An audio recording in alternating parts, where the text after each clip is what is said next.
नमस्ते वासुदेवाय।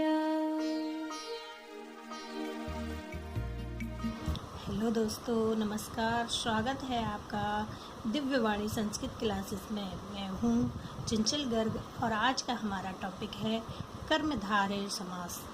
इससे पहले के वीडियो में हम समास की परिभाषा, समास के भेदों में अव्ययीभाव समास, तत्पुरुष समास पर वीडियो बना चुके हैं। अगर आप चाहें तो उनको पहले प्लेलिस्ट में जाकर देख सकते हैं। आज का हमारा चर्चा का विषय है कर्मधारय समास। तो चलो स्टार्ट करते हैं हम आज का अपना कार्यक्रम। आज का अपना टॉपिक कर्मधारय समास। कर्मधारय समास, सबसे पहले तो हम जानेंगे इसकी परिभाषा। तो इसकी परिभाषा है सा चासौ कर्मधारया, अर्थात कर्मधारय समास हम किसे कहते हैं पहले तो हम जानते हैं। इसके लिए आपको पहले समझना होगा कि समास किसे कहते हैं, जो कि हम पहले पूर्व के वीडियो में बता चुके हैं। आसानी से समझने के लिए आप हमारे पहले की वीडियो पर जाएं और वहां पर उसको देखें। यहाँ हम शॉर्ट में बताते हैं कि समास में दो पद होते हैं, दो या दो से अधिक पद भी हो सकते हैं, जिसमें पहला पद जब हम कर्मधारय समास बनाएंगे तो इसमें पहला पद विशेषण या उपमान होगा और द्वितीय पद विशेष या उपमेय होगा। जहाँ पर हमें पहला पद विशेषण या उपमान मिल जाता है और द्वितीय पद विशेष या उपमेय मिल जाता है तो हम उसे कर्मधारय समास कहते हैं। कर्मधारय समास का एक नाम और क्या है, तो उसका एक नाम है समानाधिकरण समास। चाहे हम उसे कर्मधारय समास कह लें या समानाधिकरण समास कह लें, बात एक ही है। समानाधिकरण समास क्यों कहते हैं, तो इसका कारण ये है कि इसके सभी पदों में एक समान विभक्ति होती है। इसमें पूर्व के समास की तरह ऐसा नहीं होता है कि एक पद में कोई और विभक्ति, दूसरे पद में कोई और विभक्ति। जब हम इस कर्मधारय के सामासिक पद का विग्रह करते हैं तो इसके सभी पदों में एक ही विभक्ति होती है। वह कौन सी होती है? वह होती है प्रथमा विभक्ति। अगर प्रधानता की बात की जाए तो इस समास में किस पद की प्रधानता होती है, तो इसमें उत्तर पद की प्रधानता होती है। उत्तर पद किसे कहते हैं? मतलब बाद का पद है। जो अंतिम पद होता है उसको हम उत्तर पद कहते हैं और जो शुरू का पद होता है उसको हम पूर्व पद कहते हैं। तो चलिए अब हम जान लेते हैं कुछ इसके उदाहरण। पहले हम उदाहरण जानेंगे विशेषण विशेष कर्मधारय के। इसमें पहला पद विशेषण होगा, दूसरा पद विशेष्य होगा और उन दोनों को मिलाकर जो समास बनेगा वह कौन सा बनेगा? कर्मधारय समास। तो अब जान लेते हैं इसके उदाहरणों के बारे में। तो इसका पहला उदाहरण है महापुरुषः। महापुरुषः का विग्रह क्या होगा? महान चासौ पुरुषः। हिंदी अर्थ क्या होगा? महान पुरुष या महान है जो पुरुष। इसमें आपने देखा महान, महानता किसकी है? पुरुष की है। तो पुरुष क्या हुआ इसका? विशेष। और विशेषण क्या हुआ? महान। विशेषण मीन्स होता है कोई गुण। विशेषण उसे कहते हैं जो किसी संज्ञा या सर्वनाम की विशेषता बतलाए। तो संज्ञा क्या है? पुरुष है। संज्ञा तो आप जानते ही होंगे, संज्ञा किसे कहते हैं हम? संज्ञा किसी के नाम को, किसी की जाति को, किसी स्थान के नाम को संज्ञा कहते हैं। तो पुरुष क्या है? पुरुष एक संज्ञा है और उसकी विशेषता क्या है कि वो महान है। तो महानता उसकी क्या हो गई? विशेषण हो गई, क्योंकि वो सारे पुरुषों में, जैसे बहुत सारे पुरुष हैं तो पुरुष तो एक जाति हुआ, लेकिन उसमें से उसको छांट रहा है, उसको अलग कर रहा है। क्या? कौन सा गुण? महानता का गुण। तो महान क्या हो गया? उसका विशेषण हो गया और विशेष क्या हो गया? पुरुष हो गया। जिसकी विशेषता बतलाई जाए वो विशेष होता है। तो किसकी विशेषता बतलाई इसमें? पुरुष की। तो पुरुष क्या हुआ? इसका विशेष हुआ। और विशेषता क्या है उसके अंतर्गत? महानता की। तो महान क्या हुआ? उसका विशेषण। और जब हमने जैसा कि पूर्व में बताया है, कर्मधारय समास की शर्त होती है कि इसका पहला पद विशेषण होना चाहिए, तो महान इसका विशेषण है और पीछे का पद विशेष होना चाहिए। पीछे का पद अर्थात पुरुष इसका विशेष्य है, तो इससे हमने पहचाना कि इसमें कर्मधारय समास है। नेक्स्ट उदाहरण, कृष्ण सर्पः। कृष्ण सर्पः का क्या अर्थ होगा? काला सांप। इसका जब हम विग्रह करेंगे तो क्या बनेगा? कृष्ण चासौ सर्पः। सांप कैसा है? काला है। तो सांप क्या हुआ? विशेष हुआ या संज्ञा हुई, और इसकी विशेषता क्या हुई? कृष्ण काला है, कालापन उसका विशेषण है, तो कृष्ण विशेषण हुआ और सर्प इसका विशेष हुआ। तीसरा महादेवाः। महादेवा का जब हम विग्रह करेंगे तो क्या बनेगा? महान चासौ देवाः। इसका अर्थ क्या हुआ? महान है जो देव या महान देव। देवता तो सभी होते हैं, तो सभी देवताओं में से जब हम एक को छांटेंगे तो वह कैसा, किसके आधार पे? महानता के आधार पे, तो वो हुआ महान। महान उसका विशेषण हुआ और देव उसका विशेष हुआ। नीलोत्पलम। नीलोत्पलम का जब हम विग्रह करेंगे तो क्या बनेगा? नीलम चातत उत्पलम। उत्पलम मीन्स क्या होता है? कमल। कमल कैसा है? नीला। तो नीला उसका विशेषण हुआ और कमल उसका विशेष हुआ, तो बना नीलोत्पलम। नीलोत्पलम में आपने देखा नील और उत्पल, तो हमने क्या किया? नील के ला का आ और उत्पल के ऊ, आ और ऊ को मिला के ओ कर दिया और बन गया नीलोत्पलम। नेक्स्ट महाकवि। महाकवि का विग्रह होगा महान चासौ कवियः। महान है जो कवि, इसमें क्या हुआ? महान विशेषण हुआ और कवि विशेष हुआ। नेक्स्ट सुंदर बालिका। सुंदर बालिका का विग्रह क्या होगा? सुंदरी चासौ बालिका। सुंदर बालिका, इसका हिंदी में अर्थ हुआ कि सुंदर है जो बालिका। यहाँ पे क्या किया? आपने देखा होगा विग्रह में सुंदरी है, लेकिन जब हम इसका सामासिक पद बना रहे हैं तो सुंदर हो गया है, और क्या बनेगा? सुंदर बालिका। नेक्स्ट उदाहरण, तो उदाहरण क्या है? महाराजा। महाराजा का क्या अर्थ है? महान चासौ राजा। महान है जो राजा, तो महान क्या हुआ? इसका विशेषण है, और राजा क्या है? विशेष है। जब विशेषण विशेष से बना तो कौन सा समास हुआ? कर्मधारय समास हुआ। इस प्रकार हमने ये विशेषण विशेष से कर्मधारय के उदाहरण जाने। अब हम जान लेते हैं कि विशेषण क्या होता है, विशेष्य क्या होता है, उपमान क्या होता है, उपमेय क्या होता है। चलिए जानते हैं अब हम इसके बारे में। पहला, उपमान। उपमान किसे कहते हैं? तो उपमान कहते हैं जिससे उपमा दी जाए। जैसे मुख कमलम। मुख कमलम क्या कहा गया? मुख कमल है। कमल क्या है? कमल तो उसकी उपमा, उससे उपमा दी गई, इसमें मुख, लेकिन उपमा किसकी दी जा रही है? मुख की, कि मुख कमल है। तो बेसिकली मुख है ना, मुखी की तो उपमा दी हमने, तो इसमें मुख की उपमा कमल से की गई, इसलिए कमल क्या हुआ? उपमान हुआ। उपमेय, उपमेय क्या होता है? जिसकी उपमा दी जाए। जैसे मुख कमल, तो हमने किसकी दी उपमा? कमल की दी, तो कमल उपमेय हो गया, कमल उपमान हो गया। और जिसकी दी यानी कि मुख की दी, तो मुख की उपमेय हो गया। तो जब हमसे पूछा जाएगा मुख कमलम में उपमेय कौन है, तो मुख है, और उपमान कौन है? कमल है, क्योंकि उपमेय उसको कहते हैं जिसकी दी जाए। तो मुख की दी जा रही है ना, कि मुख कमल के समान है, और जिससे दी जा रही है, किससे दी जा रही है? कमल से। इसलिए अब हम जानते हैं विशेषण विशेष्य। विशेषण क्या होता है? तो विशेषण किसी संज्ञा या सर्वनाम की विशेषता बतलाए। जैसे कृष्ण सर्पः में कृष्ण शब्द सर्प की विशेषता बतलाता है, अतः कृष्ण पद विशेषण हुआ।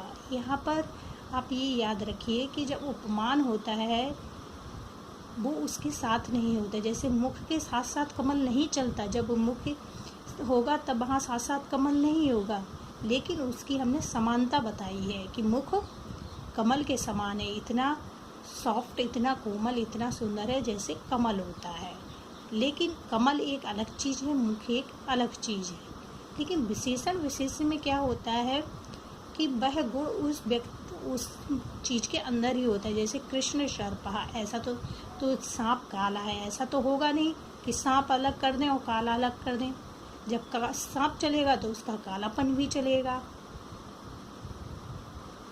तो इस प्रकार हमें उपमेय, उपमान और विशेषण में कंफ्यूज नहीं होना है। विशेषण विशेष में जो संबंध होता है वो उसके साथ ही होता है, लेकिन उपमान जो होता है वो उसके साथ नहीं होता है, लेकिन विशेषण उसके साथ ही होता है। तो कृष्ण पद इसका विशेषण है। अब हम जानते हैं विशेष्य के बारे में। तो विशेष्य क्या होता है? विशेष्य होता है विशेषण जिस किसी संज्ञा या सर्वनाम की विशेषता बतलाए उसे विशेष्य कहते हैं। जैसे कृष्ण सर्पा में क्या है? विशेष्य क्या है? तो इसमें सर्प होगा, क्योंकि विशेषता किसकी बतलाई गई है? सर्प की, कि सर्प कैसा है? काला है, तो कालापन तो उसका विशेषण हुआ, लेकिन कौन है वो विशेष हुआ, तो इसका विशेष्य क्या बना? सर्प। अब इसके हम कुछ उदाहरण जानेंगे। इसके पूर्व हमने विशेषण विशेष्य के उदाहरण जाने थे, अब जानेंगे हम उपमान उपमेय के उदाहरण। तो जैसे हमने बताया था कि उपमान और उपमेय में क्या होता है कि उपमेय तो वास्तविक होता है, लेकिन उपमान उससे उसकी उपमा दी जाती है, वो उसके साथ में नहीं होता है, उपमेय के साथ में नहीं होता है। जैसे मुख है, मुख तो वास्तविकता में है, लेकिन उसकी कल्पना हमने उसकी उपमा कमल से दे दी है, जो कि उसके साथ नहीं है, मुख के साथ कमल नहीं होता है। तो इसका पहला उदाहरण बनेगा मुख कमलम। मुख कमलम का विक्रय बनेगा मुखम कमलम इव। इव इसमें जरूर आता है, जब उपमान उपमेय कर्मधारय बनाएंगे तो इव शब्द जरूर आएगा, क्योंकि वो उसकी तरह है, लेकिन वास्तविकता में कमल नहीं है। जैसे मुख है, वो कमल थोड़ी ना है, वो कमल की तरह है, इसलिए इव जरूर आएगा इसमें विक्रय में। तो पहला उदाहरण बनेगा मुख कमलम।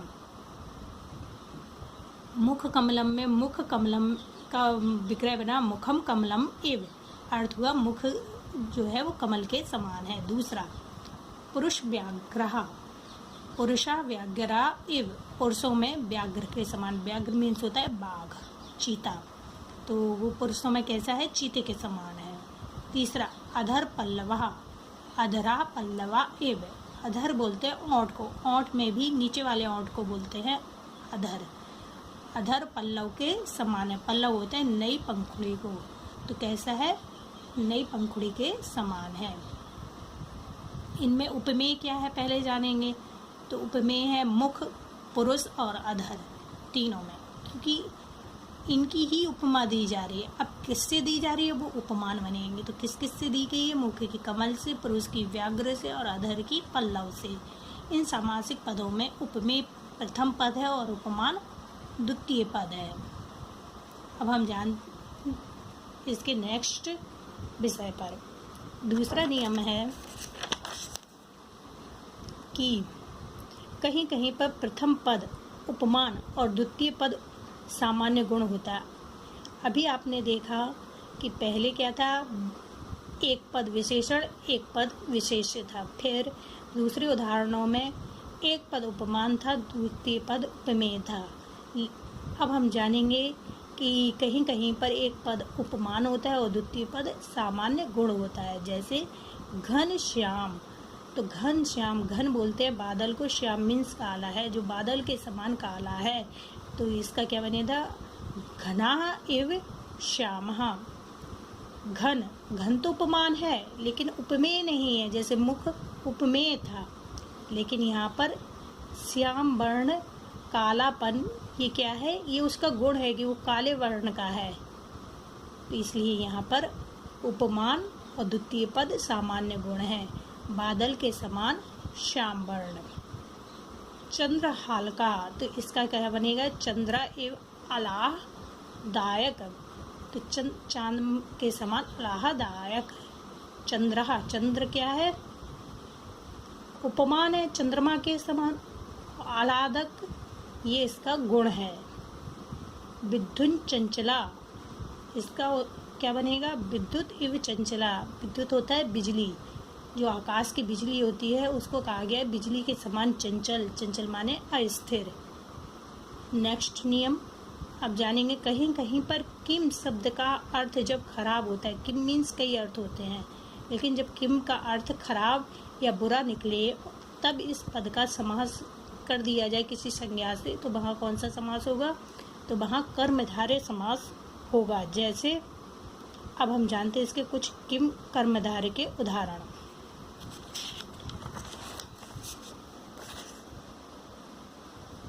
किम पुरुषः।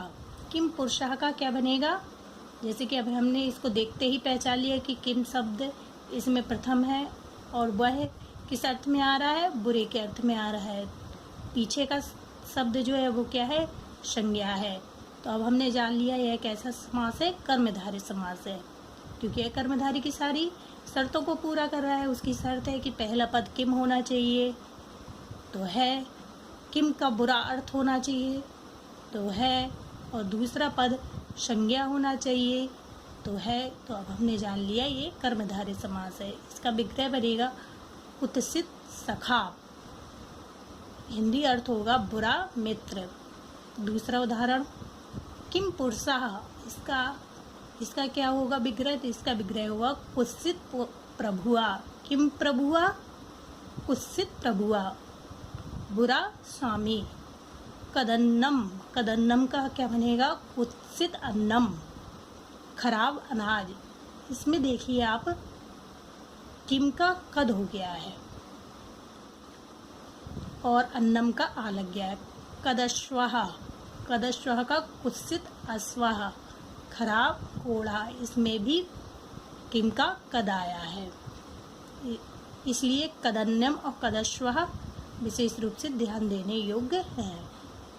अगला नियम, कहीं कहीं पर उपमान उपमेय में अभेद स्थापित करते हुए रूपक कर्मधारय हो जाता है। जैसे इसका उदाहरण क्या है? मुख कमलम और पुरुष व्याघ्रः। इसके पूर्व भी हमने मुख कमलम और पुरुष व्याघ्रः को उदाहरण स्वरूप उपमान उपमेय में देखा था, लेकिन वहाँ पर इसका विग्रह अलग था।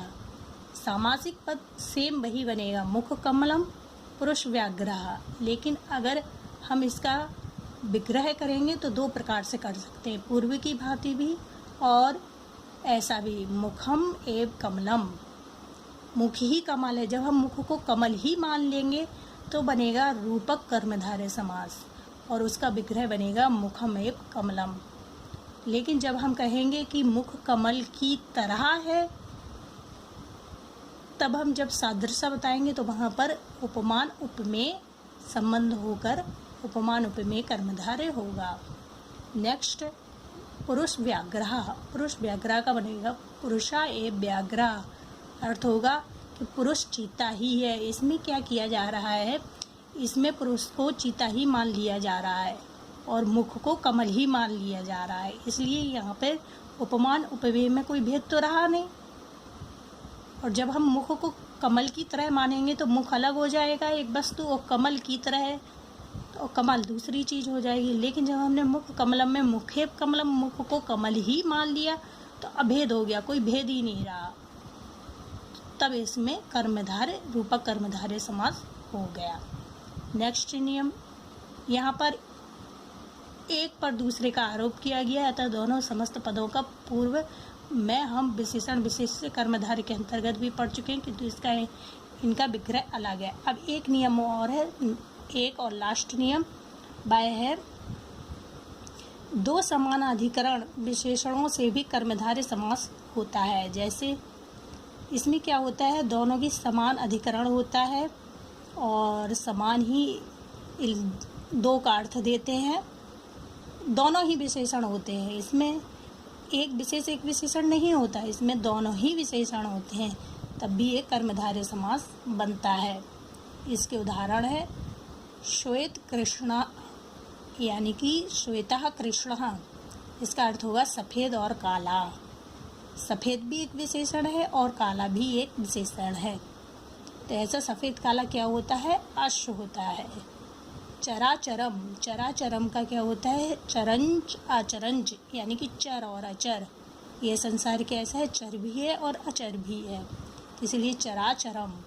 ये क्या बनेगा, चरा भी एक विशेषण और चरम भी एक विशेषण। कृता कृतम, कृतंच अकृतंच, किए गए और ना किए गए, ऐसा क्या होता है, ये कर्म होते हैं। चराचरम में होता है चलने योग और ना चलने योग, क्या होता है, जगत होता है, क्योंकि जगत में कुछ चीज़ें सजीव होती हैं, कुछ निर्जीव होती हैं। नील लोहित, नील लोहित का अर्थ होगा नीलश्च लोहितश्च, नीला और काला। इस प्रकार आज हमने कर्मधारय समास के बारे में जाना, उसके उदाहरणों के बारे में जाना। आज के लिए बस इतना ही। अगले वीडियो में हम समास के अगले भेद, टिहू भेद के बारे में जानेंगे। तब तक के लिए नमस्कार। आपको अगर हमारा ये वीडियो अच्छा लगे तो इसे लाइक कीजिए, सब्सक्राइब कीजिए, लोगों में शेयर कीजिए। धन्यवाद। जयतु संस्कृतम।